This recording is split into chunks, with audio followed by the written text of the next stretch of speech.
श्री रन्ना।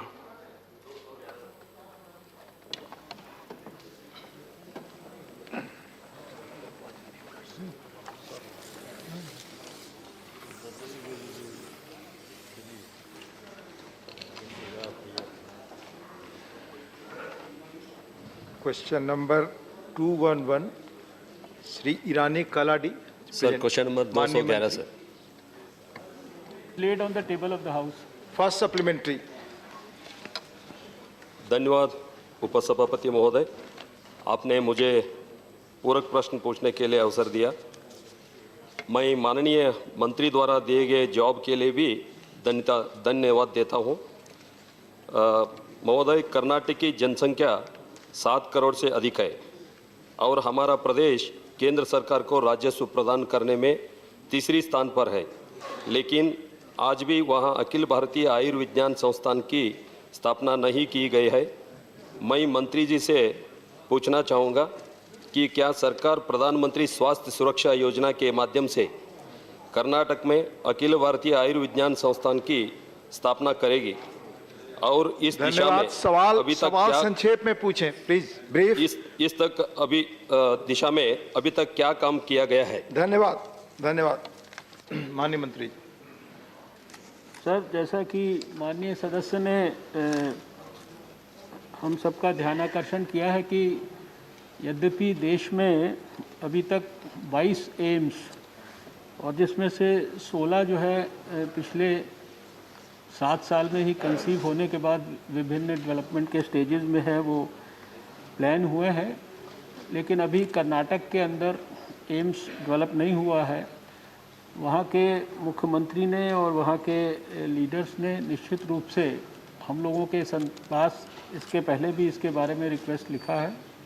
स्वास्थ्य विभाग और फाइनेंस डिपार्टमेंट दोनों मिलकर इस विषय पर गंभीरता से काम कर रहे हैं और जैसे ही इस संदर्भ में जो योजना को फॉर्मलाइज किया जाएगा उसकी घोषणा निश्चित रूप से बजट वगैरह में होगी, तभी उसको हम औपचारिक तौर पर कह पाएंगे, लेकिन ये विषय हमारे संज्ञान में है।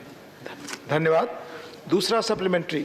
हाँ सर। कृपया संक्षेप में पूछे, उत्तर भी माननीय मंत्रीगण संक्षेप में दें ताकि सबको बहुत सही अधिक संख्या में मेरा दूसरा प्रश्न है सर, मौका मिले। बेळगावी जिले के संबंधित है।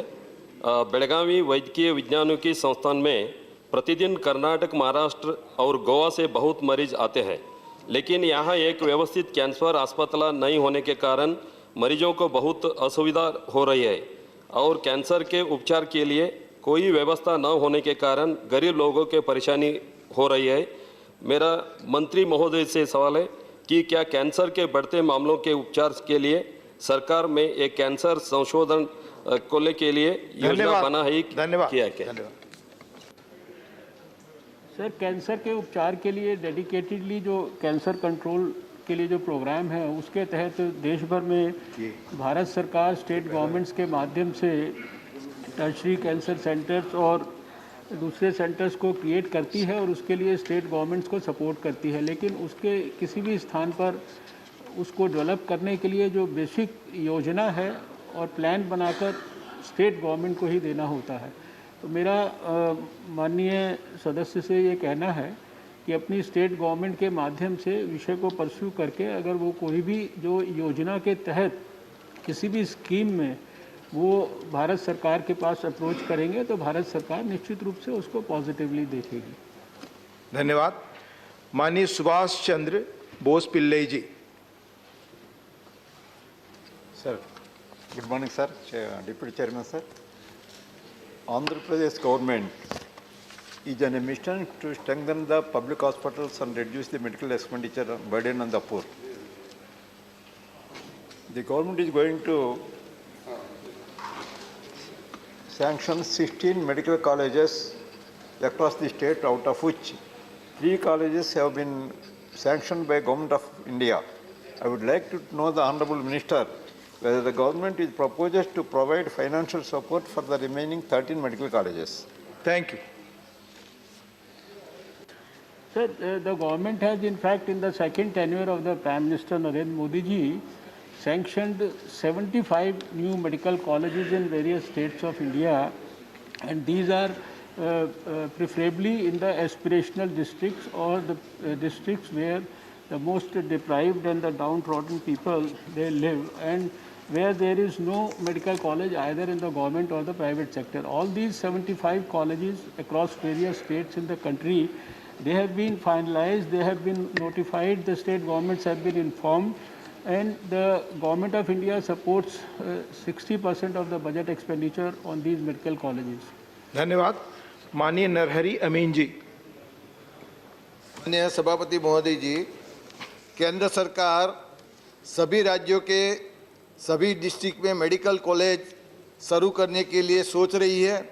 अगर हाँ है तो कितने साल में सभी डिस्ट्रिक्ट के सभी राज्यों में मेडिकल कॉलेज शुरू हो सकती है? धन्यवाद।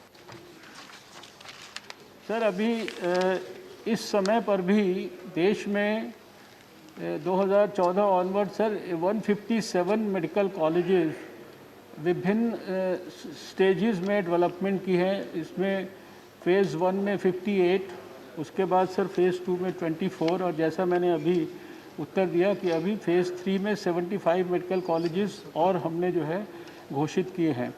और इसके परिणाम स्वरूप सर 2014 तक देश में 50,000 MBBS की सीट्स थी। पिछले 6-7 साल में 30,000 और ऐड हुई हैं, और अभी ये जो मेडिकल कॉलेजेस डेवलप होंगे इनसे और सीट्स ऐड होंगी।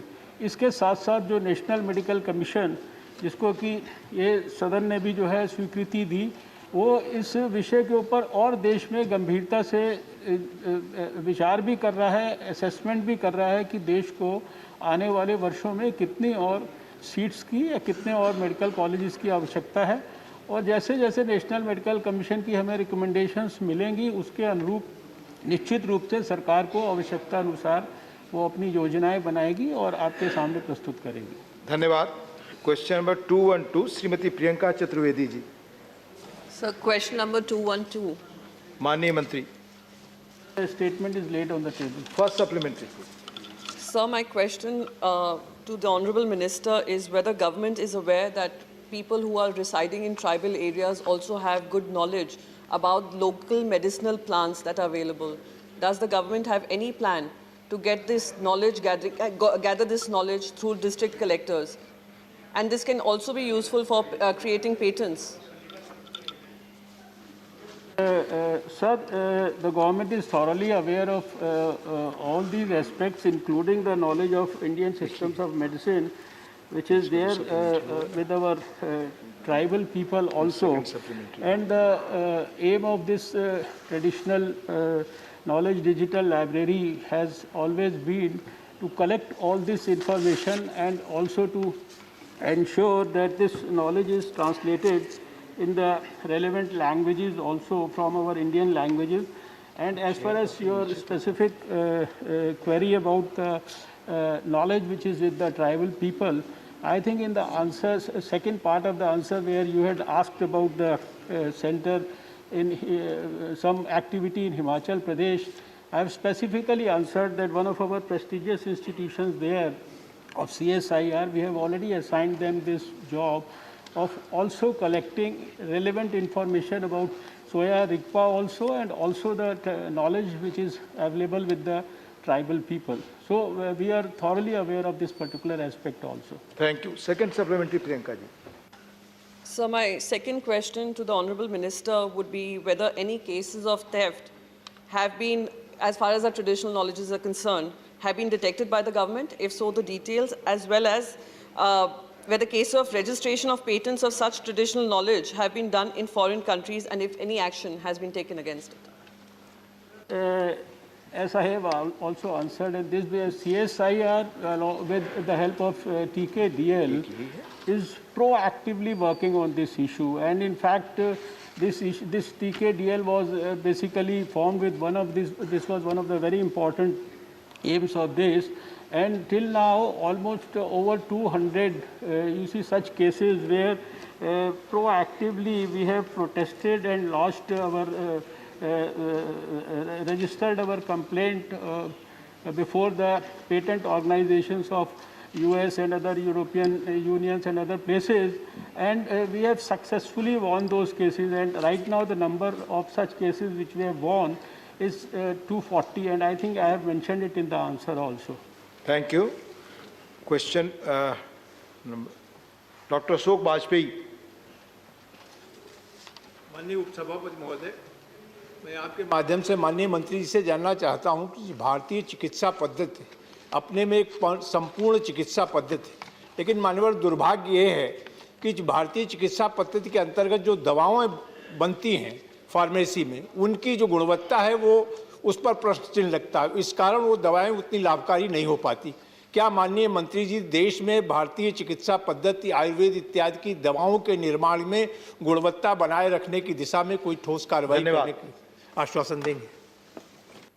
सर, आपके माध्यम से माननीय सदस्य को ये बताना चाहता हूँ कि आयुर्वेद के संदर्भ में हमारी सरकार का एक बहुत ही स्ट्रॉन्ग कमिटमेंट है, और सरकार बनने के 6 महीने के बाद ही 2014 में नवंबर के महीने में, मुझे डेट भी याद है कि 9 तारीख को ये आयुष डिपार्टमेंट की अलग से स्थापना की गई थी।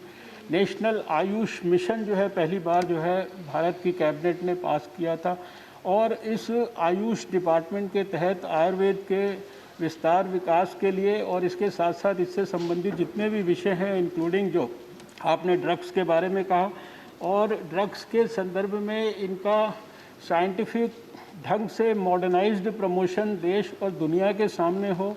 ड्रग्स की गुणवत्ता के बारे में जितने भी पैरामीटर्स हैं उनके तहत जो है इंस्टीट्यूशनलाइज्ड सेटिंग्स हो, इन सब के ऊपर बहुत गहराई और गंभीरता से भारत सरकार का आयुष विभाग काम कर रहा है, और उसके लिए हमारा जो ड्रग कंट्रोल डिपार्टमेंट भी है, हमारी जो भी संबंधित CSIR, ICMR जैसी संस्थाएं, वो भी उनको जिस भी प्रकार की क्वालिटेटिव सपोर्ट देना है वो सब कुछ देते हैं। धन्यवाद। क्वेश्चन नंबर 213 श्री माननीय 213। माननीय मंत्री जी। Statement is laid on the table of the house. First supplementary माननीय राजीव। उपसभापति महोदय, ये जो किशोर वैज्ञानिक प्रोत्साहन योजना है पिछले 20 साल से चल रही है, और इसमें अच्छा रिस्पांस भी आ रहा है। पिछले साल इन्होंने 18 करोड़ का बजट इसके लिए रखा था, और 2 लाख से ज़्यादा बच्चों ने 2019 में 2 लाख से ज़्यादा बच्चों ने उसके लिए एप्लीकेशन किया था। तो इसमें एक तो बजट का प्रावधान बढ़ाने की ज़रूरत है, और मेरा जो सवाल इसमें सरकार से है कि पिछले 20 साल में SC, ST, OBC और गर्ल स्टूडेंट कितने गर्ल स्टूडेंट्स ने, कितने SC, कितने शेड्यूल कास्ट, कितने OBC के स्टूडेंट ने इसमें पार्टिसिपेट किया, उसका फ़ायदा मिला, और सरकार क्या इसके बारे में रिजर्वेशंस इस योजना में SC, ST, OBC के लिए और गर्ल स्टूडेंट्स के लिए रखना चाहिए? धन्यवाद। सर, ये एग्जैक्टली इस क्लासिफिकेशन के साथ हो सकता है कि नंबर मेरे पास इस समय नहीं होगा, लेकिन मैं ये नंबर भी आपके पास भिजवा दूंगा। लेकिन ये जितनी भी ज़्यादातर स्कीम्स हैं ये टैलेंट बेस्ड हैं, टैलेंट बेस्ड एग्जामिनेशंस हैं, और हमारा प्रयास होता है कि सब प्रकार के बच्चे जिनके पास किसी भी प्रकार से टैलेंट है उनको जो है उनका एक प्रोएक्टिव सर्च किया जाए, उनको हर तरीके से एनकरेज किया जाए। और जो हमारे जितने भी ये स्कीम्स हैं, जैसे innovation in science pursuit for inspired research है, इंस्पायर प्रोग्राम जो 6ठी कक्षा से जो है शुरू हो जाता है, ऐसे ही मानक प्रोग्राम है जो million minds augmenting national aspiration and knowledge, इसी तरह से आइरिस प्रोग्राम है, initiative in research and innovation in science, जो स्टेम के सब्जेक्ट्स यानी कि जो साइंस, टेक्नोलॉजी और जो इंजीनियरिंग और मैथ्स वगैरह, इन सब में हम लोग जो है सारे देश के अंदर बच्चों में एक्टिवली कंपटीशन, हेल्दी कॉम्पिटिशन्स करा के बड़ी संख्या में बच्चों को ढूंढते हैं, और उसमें सभी प्रकार से, चाहे वो बच्चियां हों, चाहे वो हमारे अनुसूचित जाति वर्ग के हो, चाहे वो किसी भी वर्ग के हो, उस दृष्टि से हम लोग उसको क्लासिफाई नहीं करते हैं। लेकिन मुझे अभी ये आपने क्योंकि स्पेसिफिकली, और ये जैसा अभी आंसर में भी हमने आपको उपलब्ध कराया है कि पिछले सालों में लगातार जो बच्चे इससे लाभान्वित हो रहे हैं उनकी संख्या बड़े मात्रा के अंदर बढ़ रही है। पिछले 6 साल में हमने एक नई परिकल्पना किया जिसमें कि इंडिया इंटरनेशनल साइंस फेस्टिवल, जो कि शायद अपने आप का दुनिया का एक यूनिक इनोवेटिव अप्रोच के साथ जो है हम पिछले 2015 से लगातार भारत के अंदर ऑर्गेनाइज कर रहे हैं। इवन कोविड के काल में भी हमने इसको डिजिटली ऑर्गेनाइज किया और सभी हम पार्लियामेंट मेंबर्स को स्पेसिफिकली चिट्ठी लिख के उनको रिक्वेस्ट करते हैं कि 5 वो अपने अडॉप्टेड विलेज के बच्चों को वो इंडिया इंटरनेशनल साइंस फेस्टिवल्स में भेजें। उनके रहने का, उनके आने जाने का खर्चा और उनकी सब प्रकार की व्यवस्थाएं हम करते हैं। वो 5-6 दिन हमारे सिस्टम में रहते हैं और साइंस से जुड़ा हुआ सब प्रकार का जितना भी एक्सपोजर है, इनोवेशन से लेकर और जितने भी उसके बड़े से बड़े काइंडली वैज्ञानिकों ब्रीफली माननीय मंत्री जी के साथ कोऑर्डिनेट करना। बाकी ये सर ये जो इस दृष्टि से डिटेल से इसको मैं टेबल पे रख देता हूँ, कितने बच्चे इसमें एससी के हैं, कितने एसटी के हैं, कितने ये आप सबके लिए उपलब्ध है। धन्यवाद। माननीय राजीव जी, दूसरा सप्लीमेंट। उपसभापति महोदय, मंत्री जी ने रिजर्वेशन के बारे में तो इसमें कोई बात मुझे इस सदन के सामने रखी नहीं। मेरा दूसरा सवाल ये है कि ये जो किशोर वैज्ञानिक प्रोत्साहन योजना है उसकी नेशनल डेली में हर साल एडवर्टाइज आती है।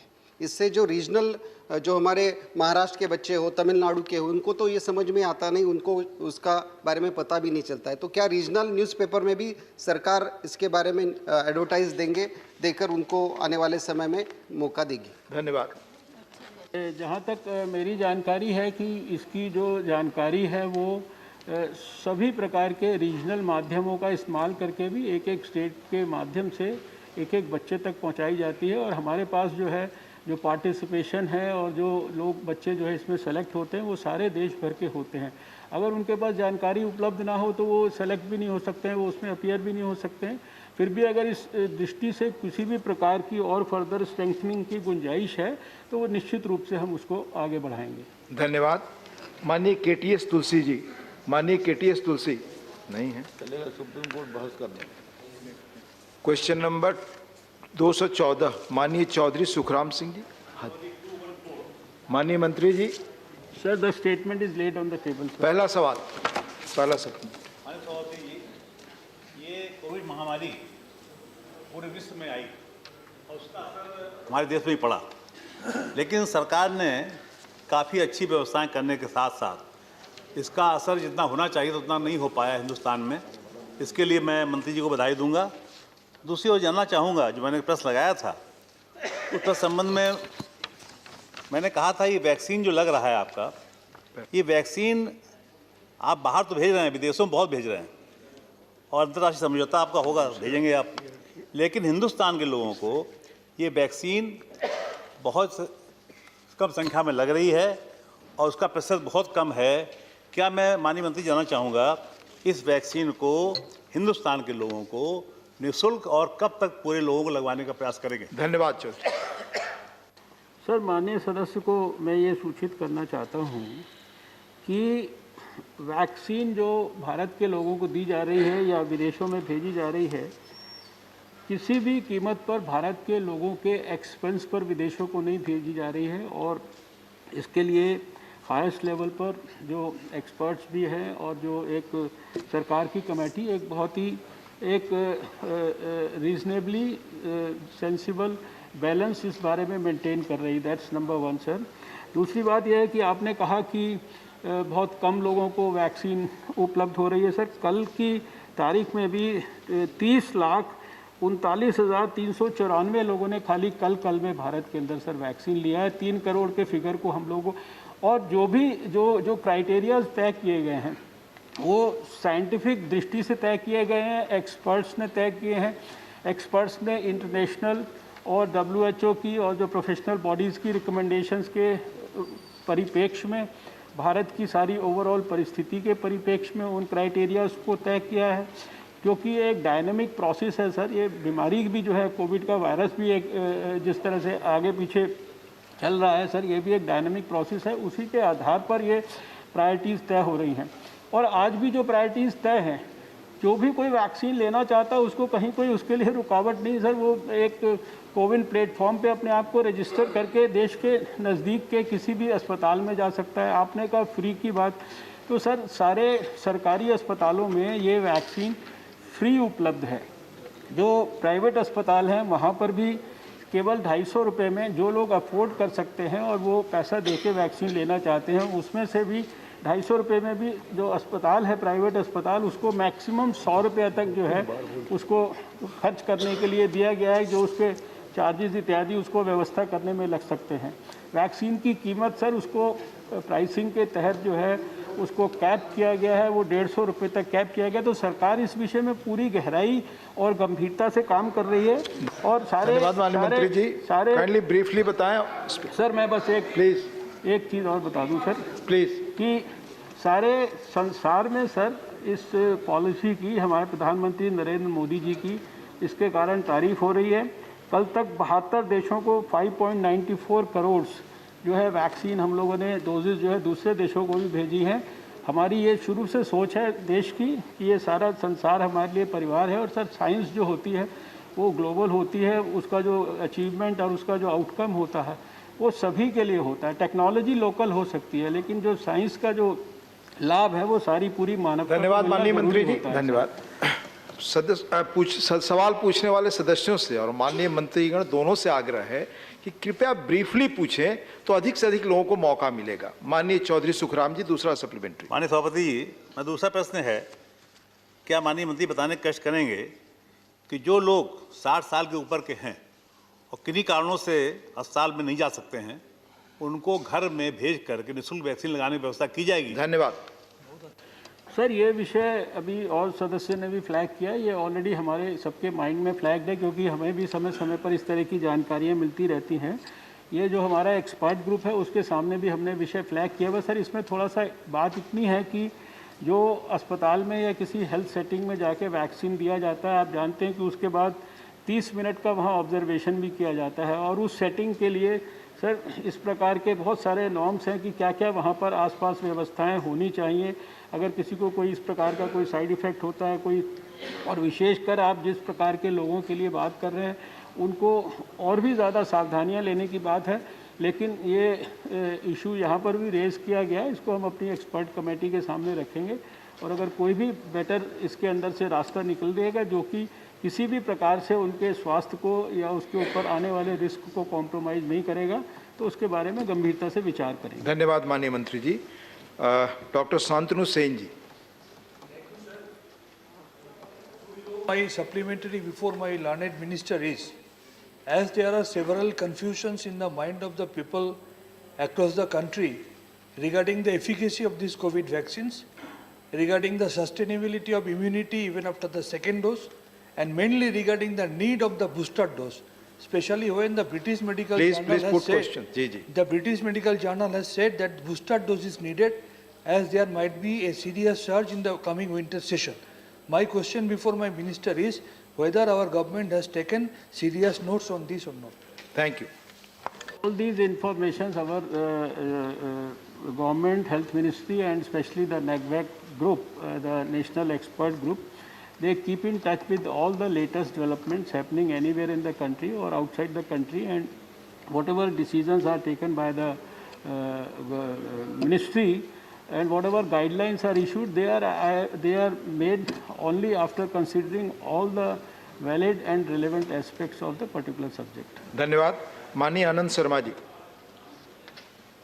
Specific question through you to the Honorable Minister is about the efficacy and coverage of the vaccines which are currently in use in the country against the various variants, the UK variant, South African and Brazilian variant. B, 3 national labs have been working on the Indian variants because we have a population of 130 crores. And many the Indian variants are emerging and the government is aware of that, particularly the recent surge in many states.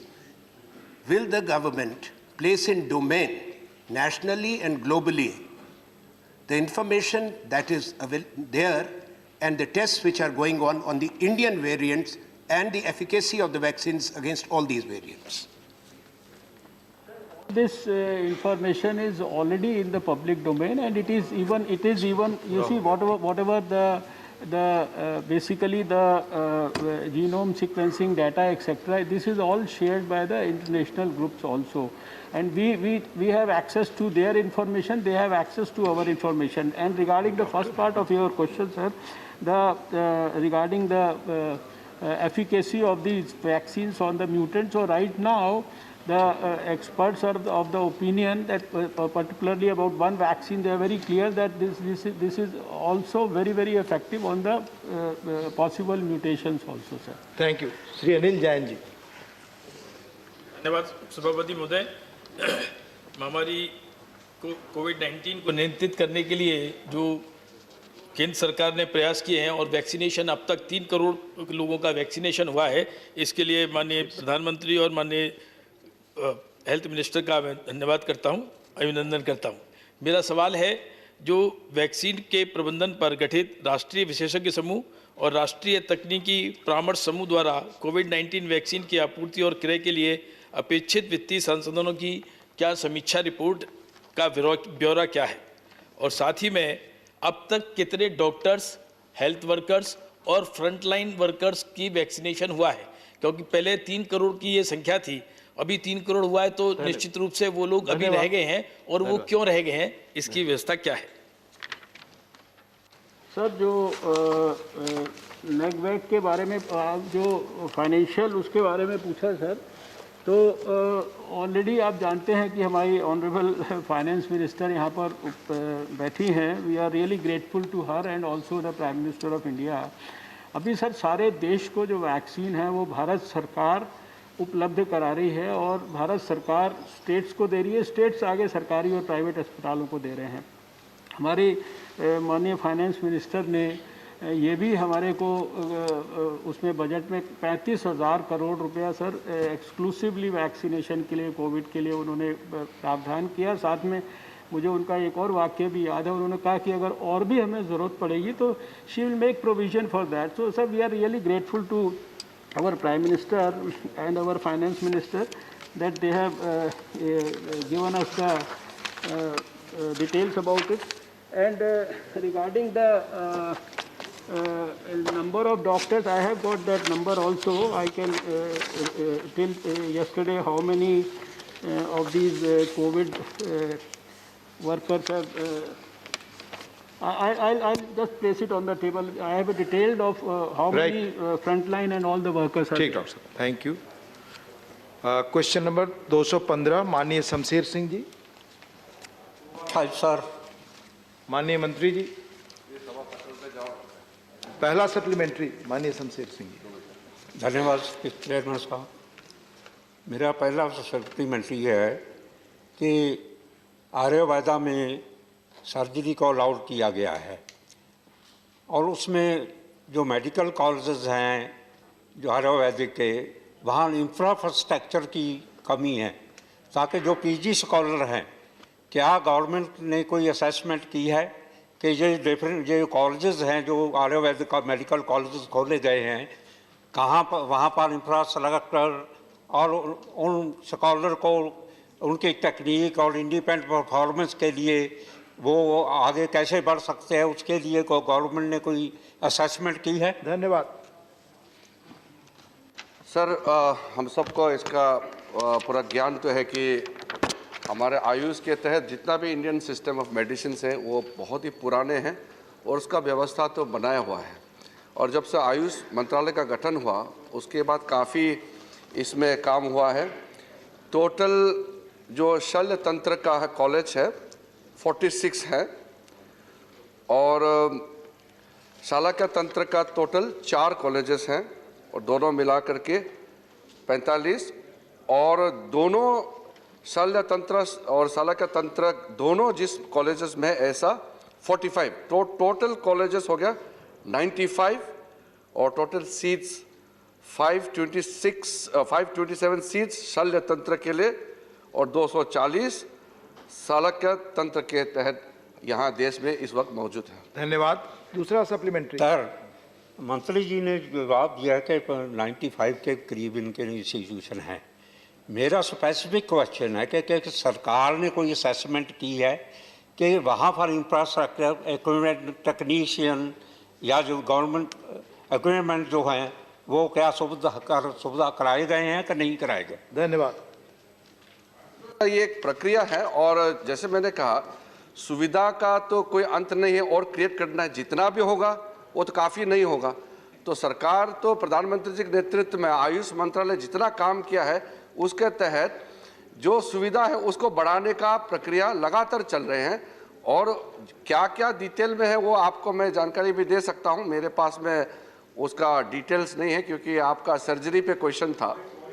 धन्यवाद। Covid पे तो sir, Covid पे तो इतना अच्छा काम हुआ, लेकिन हम कोई एग्जेजरेटेड क्लेम नहीं करना चाहते हैं, लेकिन आयुष मंत्रालय के माध्यम से जो इम्यून बूस्टर के लिए आपका ओवरऑल हेल्थ वेलनेस के लिए कितना काम हुआ ये तो पूरा देश भी तारीफ कर रहे हैं और दुनिया में भी तारीफ हो रहे हैं। धन्यवाद। माननीय मनोज कुमार झा जी।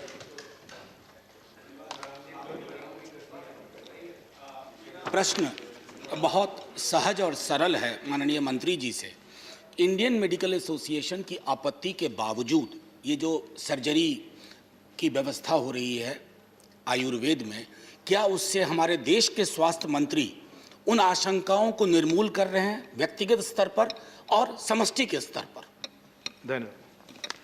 सर, जो इंडियन मेडिकल एसोसिएशन ने केस जो दिया है सुप्रीम कोर्ट में जो चल रहे हैं उसके बारे में तो यहाँ टिप्पणी मैं करना नहीं चाहूँगा, लेकिन सर्जरी के बारे में लेकर के कोई आशंका नहीं होना चाहिए कि हमारे देश में आयुर्वेद का जो अष्टांग आयुर्वेद का जो ट्रीटमेंट है ये तो कोई नए तो नहीं है, और सर्जरी तो इसका हिस्सा है। सर्जरी तो बरसों से एंशिएंट टाइम से चलते आ रहे हैं, वो उसका एक प्रोसीजर है, उसका डेफिनेशन किया, जो नोटिफिकेशन हमारे जो central council of Indian medicine का जो नोटिफिकेशन लेटेस्ट जो 2020 में निकला है उसमें जो प्रिस्क्राइब किया है, क्लियरली डिफाइन किया गया है कि वो सर्जरी का प्रोसीजर क्या है, तो इसलिए मुझे नहीं लगता है कि इसमें कोई विवाद होना चाहिए। धन्यवाद। माननीय doctor DP Vats ji. Sir, मेरा supplementary question doctor Harshvardhan ji से है कि permitting surgery to AYUSH doctors has become a reality, but there is a cadre of nurses which are OT matrons, BSc nurses, MSc nurses who have been throughout working with the doctors, and they are more or less trained for surgery, especially the ones who are assisting in operation theatre. Do we have any plan to entitle them to do these surgeries? Thank you. To do force multiplication? उन्होंने हमारे वरिष्ठ सहयोगी doctor Harshvardhan का नाम लिया, लेकिन sir जैसे मैंने कहा, हम लोग का जो प्रोसेस है हमारे जो आयुष मिनिस्ट्री के तहत जितना भी इंडियन अपना जो ट्रेडिशनल इंडियन मेडिसिन का सिस्टम है वो इस्टेब्लिश्ड नॉर्म है और वेल डिफाइंड है, और जो सर्जरी का जो भी तरीके अपनाते हैं वो प्रूवन है, और इसमें हम मिल करके चाहे वो हेल्थ मिनिस्ट्री हो आयुष मिनिस्ट्री हो, हम तालमेल में काम करेंगे और हमारा मानवता का भलाई के लिए जो कुछ हमको रिसर्च के माध्यम से पुराना जो हमारा सिस्टम है उसको आगे किस तरह से इनोवेटिव आइडिया डालते हुए साइंटिफिक रिसर्च के साथ और आगे बढ़ेंगे, वो तालमेल में करेंगे। तो मुझे नहीं लगता है कि इसमें हम इसको बहुत अलग करके देखना चाहिए। ये basically sir health care system है, तो हेल्थ मिनिस्ट्री और आयुष मिनिस्ट्री इसमें अच्छी तरह से तालमेल करके काम करेंगे। धन्यवाद। माननीय L Hanumanthaiah ji. Whether the minister is aware, most of the Ayurveda graduates in the country across the states are practicing allopathy. That is because of the convenience, and Ayurveda practicing may not heal immediately, so people may not go to them. This is the reason. So if you allow the surgery also to be practiced in allopathy by the Ayurveda doctor, what is the fate of the patient? So before thinking this, we must allow that, sir. The government should withdraw immediately. That is what I sincerely feel. Honorable Hanumanthaiah ji, please. Yes. Control population. Sir, as I said, on the technical and legal issues, I would not like to comment because the matter is already being before the Honorable Supreme Court. But as far as allowing surgery to to continue, there is no stoppage or there is no issue. So whether it is through the Indian system of medicine or through the allopathy, the process is going on and there is smoothly going on. It's not a question of allowing one group of practitioners into the other domain. It's not a question of overlapping or ingressing into each other's territory. Please no, सीट पर बैठकर बात नहीं. Question number 216. Manil Desai.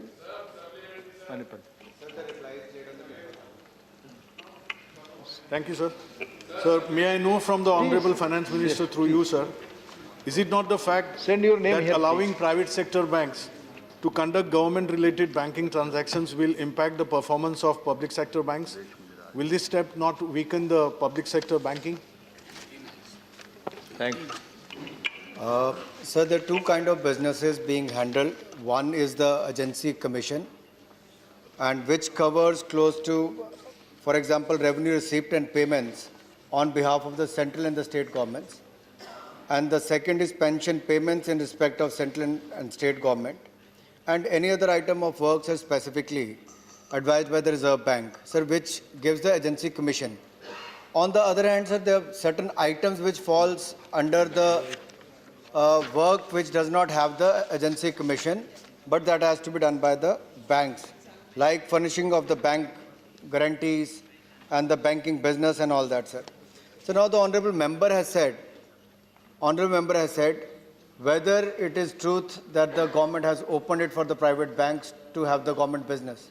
Sir, if you look at the background, sir, compare it with the year 2000, where the deposit of the private banks was only 12.63%, it has gone up to 30.35%, sir. And if you look at the advances of the private banks, it was only 12.56%, which has gone up to 36%. So that shows that there is a increase of share as far as increase of share of the private banks as far as the banking sector is concerned, sir. Sir, as far as the priority sector lending is also concerned, the private sector has lent close to 12.72 lakh crore rupees, which is close to 50% of the total priority sector lending. So the share of the private sector is already increasing. If you look at the COVID period, sir, when we came out with the emergency credit line guarantee scheme, I'll like to give you some figures, sir, here. The public sector banks, their cumulative sanction was 95,261 crore rupees, which was 38.22% of the total lending. On the other hand, sir, private sector banks lending was 1,28,297 crore, which was 51.5% lending of the emergency credit line guarantee scheme. That clearly shows, sir, the lending has also gone up. Their participation is more. Sir, for the betterment of the consumer, ease of doing business and ease of living, the decision has been taken by the government to allow the private sector banks in this regard. So it will help, sir, the consumer. There will be an enhancement of the customer experience, enabling innovation and latest technology. It will further help the, sir, business community and the MSME and the other people. It will also lead to spur of competition for higher efficiency, sir. You see the technology taking place. Thank you. Thank you. Please be brief. Yes, sir. Thank you. Second supplementary. Question wasn't answered yet. Yes, please. MOS has given a very elaborate answer, which is fine. But to be specific, the question raised by Honorable Member Anil Desai, that will it reduce the role of the PS, public sector banks? I just want to draw the attention of the Honorable Member. There are already private sector banks which are doing these jobs. But because business is growing, as was explained by the MOS, and because now many more citizens are approaching the private banks for their banking purposes, like the way it was highlighted, the ease of doing business will have to be extended to all customers. Some customers are already benefiting from private banks doing such services. So the attempt now is only to bring a level playing field. So some private banks are already doing, all public sectors doing. Why not extend it to all other private sector banks so that everybody gets equal opportunity? Thank you. Second supplementary. Stated that limited number of private banks are there in the field as of today, conducting banking transactions of the government-related business. May I know from the Honorable Minister that new private banks which are emerging, evolving, already there for quite some years. Will they be also taken up? What is the criteria? Is there any criteria set up by the government to see that, I mean, what kind of business, government business, related business is given to the private bank? Is there any criteria? Thank you. To indicate to the RBI that other private banks, in order to have a level playing field, be also brought in. So now, following the existing norms, which on the basis of which several private banks have been given that permission to do the business, so will those rules as per RBI guidelines be applied on the newer banks, newer private banks which approach the RBI. So RBI, being the regulator, has established norms, and those norms will be applicable to the new banks also which approach them. Thank you. Mani Naresh Gujral ji. Mani Naresh Gujral ji. Thank you, sir. Sir, there is absolutely no doubt that if India has to fight the economy, private sector banks will play a very important role. Sir, the RBI is the regulator of all banks. But unfortunately, we have found that they have been found wanting in their duties in recent years. We have seen so many banks are almost near collapse, whether it was Bank of Maharashtra and Punjab, LVB, which has now been given to another bank, Yes Bank, scandals in PNB. So, sir, my specific question is, what additional steps is the government contemplating now to strengthen the regulatory regime? Because that is very important if our banks has to have banks and have to thrive and our people have to be protected. Thank you.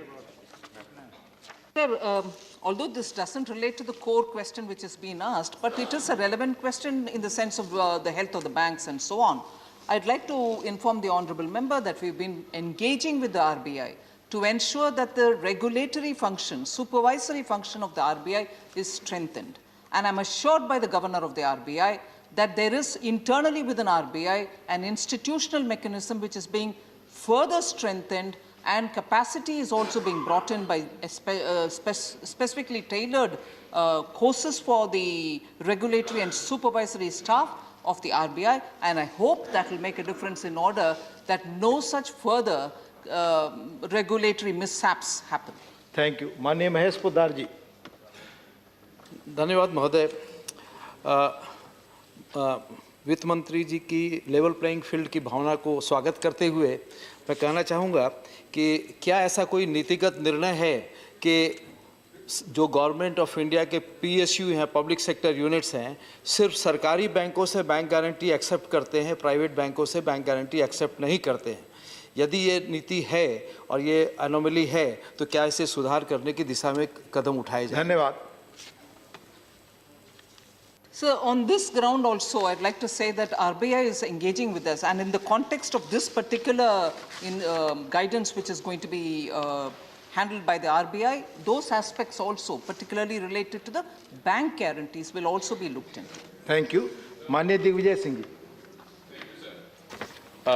My question to the Honorable Finance Minister is, there's a huge anger against the decision of the Government of India to allow the two PSBs to be privatized.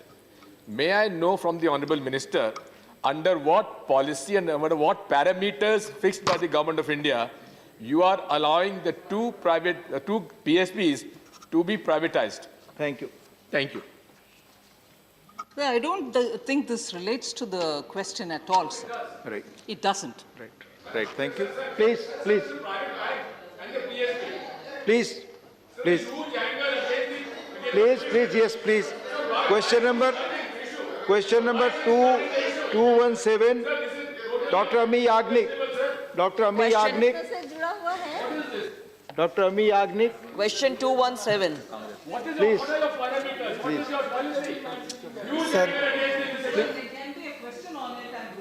to answer, but this is not the core aspect of this question. So nobody is skirting the issue, sir. Honourable members should appreciate that this question relates to certain aspects on which we are willing to answer. If there is a question admitted, please, Manya, sir.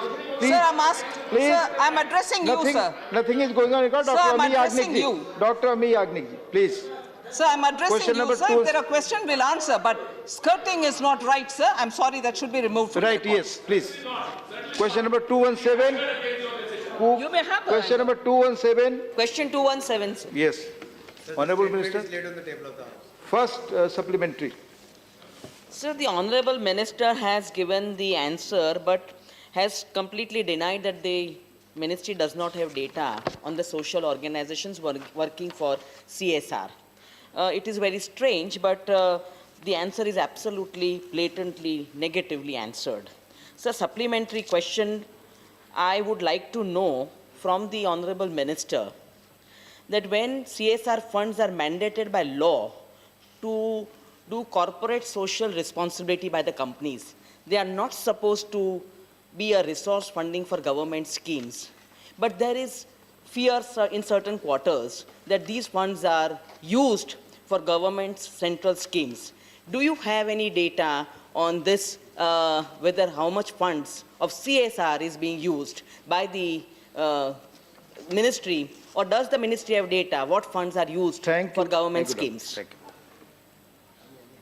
Sir, एक बात तो मैं सभी माननीय सांसदों के ध्यान में ला दूं कि 2013 में जब ये एक्ट बना था, उस समय 2013 में इसमें कोई प्रावधान ये रखा नहीं गया था कि इम्प्लीमेंटिंग एजेंसीज का, नॉट टू प्रॉफिट ऑर्गेनाइजेशंस का डिटेल भी रखी जाएगी। लेकिन हमारी सरकार ने इसमें बदलाव करते हुए 1 अप्रैल से MCA रजिस्ट्री में CSR 1 फॉर्म भर के उन सभी इम्प्लीमेंटिंग एजेंसीज की भी डिटेल आनी शुरू होगी। ये बदलाव भी किया है तो हमने आकर किया सर, 2013 के कानून में वो प्रावधान नहीं था। एक तो यहाँ पे क्लियर कर दूं सर। दूसरा सर, ये भी मिथ नहीं रहना चाहिए कि कोई सरकारी प्रोजेक्ट्स को फंड करने के लिए CSR का उपयोग किया जाता है। भारत सरकार अपनी अलग अलग योजनाओं के लिए पर्याप्त फंडिंग करती है। CSR ज़्यादातर उपयोग किया जाता है अपने स्थानीय क्षेत्र में विकास करने के लिए एक सोशल रिस्पॉन्सिबिलिटी के रूप में, जिसके लिए बोर्ड ड्रिवन पॉलिसी होती है। और इसमें सर 60% पैसा, अब तक कुल मिलाकर जितना पैसा खर्च होता है उसका 60% पैसा इम्प्लीमेंटिंग एजेंसीज के माध्यम से खर्च होता है और 40% केवल कंपनीज अपनी नीचे बॉडीज बना के उसके माध्यम से खर्च करती हैं। और सर, इसके शेड्यूल 7 में बहुत क्लियर डेफिनेशन है कि किन किन सेक्टर्स में पैसा खर्च किया जा सकता है। और मैं कहना चाहूँगा कि भारत सरकार की योजनाओं को लागू करने के लिए इसका उपयोग नहीं किया जाता। धन्यवाद। दूसरा supplementary. Sir, I would like to know from the minister whether there is any mechanism in place to find out what percentage of the CSR funds which are given by the companies are used for under the different heads of environment or education in these disadvantaged areas. And one more thing, sir. Sir, when we are asking some simple questions to the minister, हमने ये बदलाव किया, हमने ये किया, sir, we are talking for the people of this country. No, sir. Sir, please, sir. Let it be a dignified statement by the minister. Please, madam, please. Question. हाँ, माननीय मंत्री जी। सर, निश्चित तौर पर इसमें अलग अलग क्षेत्र लिखे गए हैं, किन किन क्षेत्रों में इस पैसे को खर्च किया जाता है, जैसे एजुकेशन, हेल्थ केयर या ग्रामीण विकास, रूरल डेवलपमेंट, इनके ऊपर ज़्यादातर पैसा खर्च किया जाता है, देश के अलग अलग कोनों में किया जाता है। और सर, मैं केवल जानकारी के लिए, क्योंकि मैं 2013 में भी सांसद था जब ये कानून पास हुआ था, आज मैं संशोधन करने वाले मंत्रियों में से भी हूँ जब इस सरकार ने किया है, तो सांसदों की जानकारी के लिए दिया गया सर। कोई किसी के ऊपर कोई आरोप प्रत्यारोप करने की बात नहीं है सर, क्योंकि कानून बनता है उसमें बदलाव समय समय पर होते हैं। तो कानून में शुरू में कुछ त्रुटियां रह गई होंगी, हमने उनको दूर करने का अनुभव के साथ प्रयास किया है। धन्यवाद। श्री कनक मेदला Ravindra Kumar ji. I would like to know from the Honourable Minister, in the reply it is stated, as per the reports filed by the respective companies, the data has been furnished. But there are some reports, whether the reports are on paper, whether it is going to be real execution or not, whether it appears there is no mechanism with the ministry to check up the CSR activities. Please put your question down. Yes, please. Whether the ministry intends to constitute a separate mechanism to monitorize and inspect the CSR activities in persons of the reports submitted by the respective companies. Thank you. इसमें जो 10 करोड़ से ज़्यादा का खर्चा जहाँ पर भी होगा वहाँ पे कंपनियों को निर्देश दिया गया, जो अगले बदलाव हमने अब किए हैं 2021 के अनुसार, कि उसमें इम्प्लीमेंटेशन से कितना बदलाव आया है, उसका कितना प्रभाव पड़ा है, इम्पैक्ट असेसमेंट की रिपोर्ट भी उसके ऊपर दी जाएगी 1 करोड़ रुपए से ऊपर वाले। धन्यवाद। माननीय Sujit Kumar ji. Minister mentioned that 60% of the CSR spent is through the implementing agencies, and that's also there in the reply. So these figures are until FY 1920. Sir, we all know in FY 2021 please put your question, Sujit. I'm coming to the question, Question. sir. So in FY 2021 we had COVID, where bulk of the CSR spent was diverted towards COVID response, and rightly so. So my query from Honorable Minister is, there are a lot of NGOs who are working in the area of livelihood support and supporting the government in implementation of its schemes. So is the government thinking to support such NGOs, particularly in the COVID year when there is acute crunch of fund? Thank you. Sir, इसमें schedule 7 में बड़ा clearly लिखा है कि board driven policy है। Board company का तय करता है कहाँ पर खर्च करना है, कितना पैसा खर्च हुआ। और कोविड के टाइम पर भी हमने ये भी कहा था कि शोध करने के लिए भी अगले 3 साल तक इसका उपयोग किया जा सकता है। यहाँ तक कि इस समय में sir state disaster relief fund, उसके लिए पैसा देने के लिए भी बात कही गई थी। वो सारे इसमें बदलाव किए गए थे कोविड को लेकर, और इस समय में CSR का बहुत बड़ा उपयोग कोविड से लड़ाई के में भी हुआ है। ये भी कंपनीज ने बहुत बड़ा सहयोग किया है। धन्यवाद। क्वेश्चन नंबर 218 श्री माननीय विकास रंजन जी, नॉट प्रेजेंट। माननीय मंत्री जी, 218 साइंस एंड टेक्नोलॉजी, हर्षवर्धन, जवाब रख दिया गया पेपर से। Thank you. क्वेश्चन नंबर 219 माननीय श्री GC चंद्रशेखर जी। माननीय मंत्री जी। Sir, statement is laid on the table of the house. First supplementary. Sir, essential commodities like LPG hike 450 to 840 rupees per cylinder, and split black gram 98 rupees to 200 rupees per kg, and green gram 414 to 136 rupees per kg. Onion 3,127 to around 4,500 rupees per quintal. Potato 1,000 rupees to 2,300 rupees. Be brief and put your question. So cooking oil, sir, about 80 rupees to 150 rupees. So even steel rates at 63,000 rupees per ton. Sir, can't government Put your question, please. Bring this under the price monitoring division of essential commodities? With difficulty in earning, how can the common people will survive, sir? You are supposed to ask a specific question. Yeah, please, ask no, sir. Please, Honorable Minister. Sir, the consumer food price index, the food items in CPI are showing a month-on-month decline. Sir, if you look at the CFPI decline from 0.58% from Jan to February month, sir. So cereals have declined by 0.14%, meat and fish declined by 1.01%, egg declined by 3.54%, vegetable declined by 3.50%, pulses declined by 0.19%. Sir, apart than that, sir, there is a price stabilization fund. Sir, if you look at that, we started that in 2015, but in the last 2 years, sir, in 2019-20, the allocation was close to 1,713 crore rupees, which was spent. Please. Yes, you please. Gave a long list of the items. Listen. I have given a few list of the items where the month-on-month basis the prices have come down. जी sir. Sir, the price stabilization fund for the Consumer Affairs Ministry, sir, that has been given. Sir, in the BE stage for 2020 and 2021, it was 2,000 crore rupees, but looking at the COVID situation and the situation arisen out of it, it was increased to, sir, 11,800 crore rupees at the RE stage. And in this year budget also, sir, a sum of rupees 2,700 crore rupees has been earmarked for the price stabilization fund. Thank you. Second supplementary. Sir, fuel hike added additional burden to the transport department, all the states. So in my state, due to the unavailability of salary, so employee of transportation department went to sell his kidney, and also food inflation fell to 20 months low, 1.89%. When does the inflation will come down, and does government will take any immediate action on this? Thank you. कुल मिलाकर देखा जाए सरकार के पिछले 7 वर्षों में महंगाई दर औसतन कम रही है और जितना रहना चाहिए उसके आसपास रही, लेकिन कुछ ऐसी वस्तुओं के कारण जिसकी सप्लाई साइड में सर कमी हो, कोविड के टाइम पर वो कमी देखने को मिली, डिमांड ज़्यादा बढ़ी उसके कारण भी। लेकिन इसके बावजूद सर हमने एमएसपी के दाम जहां पर किसानों के लिए बढ़ाए तो दलहन तिलहन का उत्पादन हिंदुस्तान में ज़्यादा बढ़ा और इंपोर्ट भी कम करनी पड़ी। जहां हमें इंपोर्ट करने की ज़रूरत थी हमने वो भी किया और पैसे को भी बढ़ाया है ताकि दामों को स्थिर रखा जा सके, ज़्यादा ना बढ़े।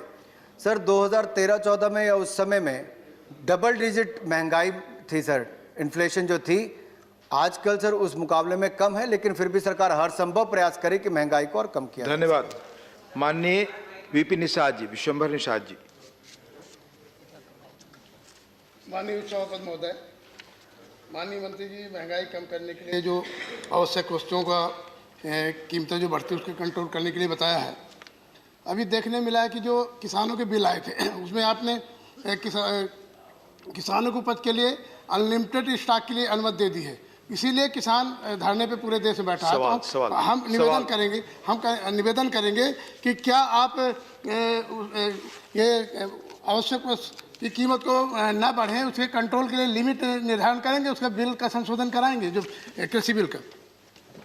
ये उससे संबंधित नहीं सर है। इसका उस प्रश्न से कोई लेना देना नहीं। सरकार ने अपनी क्षमताएं स्टॉक करने की सर बढ़ाई हैं, चाहे वो अनियन की हो, पल्सेस की हो। सर इसके लिए क्यों सर, अगर मैं एक उदाहरण के तौर पर देना चाहूँ सर, पल्सेस की कैपेसिटी जो थी स्टॉक करने की वो 19.5 लाख मीट्रिक टन थी, जिसको बढ़ाकर 23 लाख मीट्रिक टन किया गया, ताकि अगर दालों की कमी भी कहीं पर आती तो आपके अनाज भंडार में इतनी हो कि कोई दाम को बढ़ा ना सके। और वहाँ पर भी सर बफर स्टॉक के लिए सर एक निर्धारित किया गया कि कोई इसको स्टॉक ना कर सके। और सर हमारी सरकार आने के बाद हमने लगातार, चाहे राज्यों में भी है, निर्देश देकर कहा गया कि वहाँ पर कोई भंडारण ना करे, कालाबाजारी ना करे। और यही एक बड़ा कदम था कि कई लोगों को उसका भुगतान भी करना पड़ा। सर धन्यवाद। श्रीमती कांता करदम जी। सर, क्या केंद्र सरकार प्राकृतिक आपदाओं के कारण सब्जियां या अनाज आदि की कम आपूर्ति से होने वाली महंगाई को कम करने के लिए इन वस्तुओं का निरंतर आयात करने की योजना बना रहे हैं? क्या ऐसे धन्यवाद। एक ही क्वेश्चन। धन्यवाद। एक ही क्वेश्चन। धन्यवाद। सर जैसा मैंने पहले भी कहा कि हमारा प्रयास ये है कि हमारे देश के किसान जिन्होंने अपनी मेहनत के साथ हमारे अनाज के भंडार भी भरे, हमने उनके लिए एमएसपी के दाम लगातार पिछले 7 वर्षों में बढ़ाए भी हैं और आगे भी किसानों की आय को दुगना करने के लिए हर संभव हम प्रयास कर रहे हैं। इसके साथ साथ सर हमारे भंडार बढ़े रहें, उसके लिए हमने लगातार प्रयास किया ताकि कोई भी कमी बाजार में ना आए। यही कारण है सर, अगर आप देखेंगे 2009 से 2014 के बीच में जहां एवरेज इन्फ्लेशन रेट 10 से 12% के बीच में रहता था, 2014 से 19 के बीच में सर 4-4.5% महंगाई का दर रहा है। ये बड़ा ही कारण ये भी था कि सरकार ने एक और अपने किसानों की क्षमता बढ़ाई, किसानों ने मेहनत करके अनाज के भंडार बढ़े। सर दालें जो बहुत बड़ी मात्रा में इंपोर्ट भी की जाती थी, आज उसका उत्पादन यहाँ पर किया जाता है। ऑयल सीड्स की बात हो, सर पाम ऑयल भी जो इंपोर्ट किया जाता है, हमने उसकी भी ड्यूटी सर एक और कम की है। तो दूसरी ओर एक ऐसा प्रोग्राम भी चलाया कि हमारी क्षमता स्थानीय स्तर पर बढ़ सके। ये सारे कदम उस दिशा में है कि महंगाई भी कंट्रोल हो और हमारे किसानों की आय भी दुगनी हो। धन्यवाद। धन्यवाद। माननीय बलविंदर सिंह हुंडर जी। का मैं डायरेक्ट क्वेश्चन पूछना चाहता हूँ कि पॉइंट फिगर का नहीं, पॉइंट स्टॉक का नहीं, आज़ादी के बाद आज तक जो गरीब आदमी की ज़रूरत है तेल और दालें अभी तक देश में कम होती है। क्या अशोर्ड एमएसपी उनको देंगे ताकि जो देश में जो दिक्कत है वो भी ख़त्म हो और रेट भी सस्ते हो और जो बाहर पैसा जाता है देश का वो भी बचता है और किसान तरक्की करे? धन्यवाद। सर माननीय सांसद महोदय बहुत सीनियर मेंबर भी हैं, मैं केवल इतना ही कहना चाहता हूं, अगर आप अपना लंबा अनुभव खेती का और संसद दोनों का देखेंगे तो आपके ध्यान में आएगा कि एमएसपी के दाम रिकॉर्ड अगर बढ़ाए हैं तो मैं आपको लंबी लिस्ट पढ़ के बता सकता हूं। प्लीज। और उसके बाद भी सर कारण क्या है सर, जब दाम बढ़ा, दलहन तिलहन का समर्थन मूल्य बढ़ा, तभी हमारे देश के किसानों ने दलहन तिलहन की ओर अपना ध्यान भी दिया और आयात भी कम हुआ है तो पिछले 6-7 वर्षों में नरेंद्र मोदी जी की सरकार के समय हुआ, और आगे भी हमारा यही प्रयास रहेगा कि किसानों की आय को दुगना करने के लिए हम प्रयास करते हैं। और सर जब हमने